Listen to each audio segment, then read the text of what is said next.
মেক্সিকোর নামটা শুনলেই চোখের সামনে ভেসে ওঠে ড্রাগ কার্টেল আর রক্তক্ষয়ী গ্যাংওয়ার। আর সেই অন্ধকার দুনিয়ার সবচেয়ে ভয়ঙ্কর নামগুলোর একটি নেমেসিও ওসেগুয়েরা সেরভান্তেস ওরফে এল মেনচো। তিনি ছিলেন কুখ্যাত হালিস্কো নিউ জেনারেশন কার্টেলের প্রধান, মেক্সিকোর মোস্ট ওয়ান্টেড ড্রাগ লর্ড। তার মাথার দাম ছিল $15 মিলিয়ন, ভারতীয় মুদ্রায় প্রায় সেটা 136 কোটি টাকা।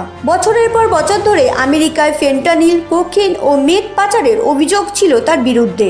কার্টেল শক্তির জোরে সে হয়ে উঠেছিল মেক্সিকো ত্রাস।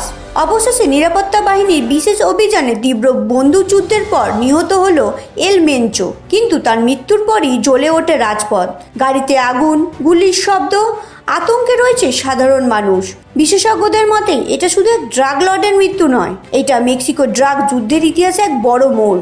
কিন্তু প্রশ্ন রয়ে গেছে, এল মেনচো নেই, তবে কি শেষ হলো কার্টেলের রাজত্ব, নাকি শুরু হবে আরো ভয়ঙ্কর ক্ষমতার লড়াই?